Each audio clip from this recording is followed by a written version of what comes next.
Okay, so picture this. You're an astronomer, right?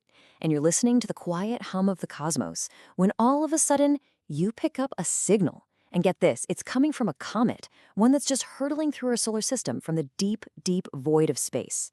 So the big question is, what's it saying? Let's dive in and try to decode this amazing signal that really got everyone talking. I mean, it's the first question that pops into your head, right?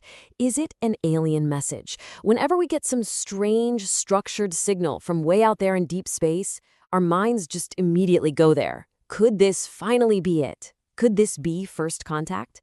And that was exactly the tantalizing possibility that everyone was buzzing about. So, the object at the center of this whole mystery was a comet named 3I/Atlas.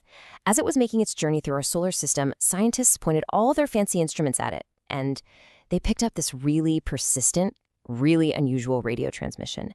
And the thing is, it wasn't just cosmic static or random noise. No, it had a very specific signature, and that's what made it so incredibly fascinating. So, okay, that sets the scene, right?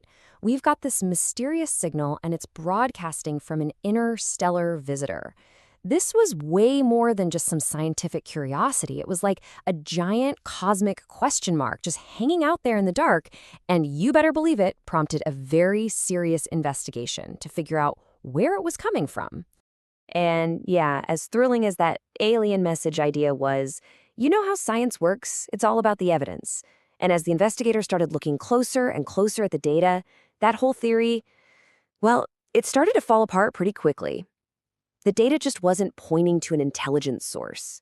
It was pointing to something else, something completely different.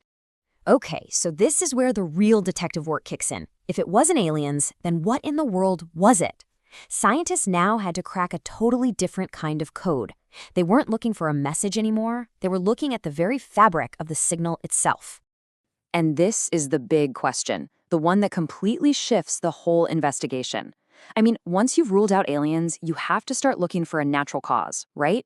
What kind of natural process, happening way out there in the freezing vacuum of space, could possibly create such a specific, and I mean specific, radio signal? Well, the answer was basically hiding in plain sight the whole time, encoded right there in the frequency of the transmission. It turns out the signal wasn't a message at all. It was more like a chemical fingerprint, a unique signature being left behind by a very specific natural event. And that fingerprint? It belonged to a little something called the hydroxyl radical. This tiny, tiny molecule, well, it became the smoking gun. It was the one single piece of evidence that unraveled the whole mystery and pointed scientists straight to the answer. So what even is a hydroxyl radical? Well, it's actually super simple. It's just one oxygen atom and one hydrogen atom. Basically, it's what you get when really powerful ultraviolet light from the sun zaps a water molecule, H2O, and just breaks it apart. It's a really fundamental chemical reaction that happens all the time. And here's the real kicker. This is why it was the absolute perfect clue. The radio frequency coming from that comet, it was a perfect, dead-on match for the natural frequency that these hydroxyl radicals give off. I'm not talking similar, it was identical. And that told scientists two huge things. One, a totally natural process was at work here. And two, that comet had to be absolutely loaded with the one ingredient needed to make it all happen: water ice. So, in the end, what we were hearing wasn't a message from another world. It was something, honestly, way more poetic. It was the comet's own natural song. It was the sound of a chemical dance happening between ancient ice and the powerful light of our sun. So let's break down how this actually works, because it's pretty cool and surprisingly simple. First up, as the comet swings closer to the sun, that intense sunlight just hammers its surface. That energy is strong enough to literally blast apart the water ice molecules, the H2O, on the comet. This creates this big cloud of hydroxyl radicals all around the comet. And then, those newly freed radicals, they just naturally emit energy at a very, very specific radio frequency. And bingo, that's the signal we were picking up. So when you look at it, you've got this wild contrast, right? On one hand, you have the initial idea, this grand sci-fi dream of an artificial message from aliens. And on the other hand, you have the scientific reality, which, let's be honest, is just as awe-inspiring. A completely natural event, just the sound of a comet's ancient ice reacting to the heat of our sun. So, this is the really crucial point. While the signal wasn't a hello from ET, it was still an incredibly important message, just a different kind.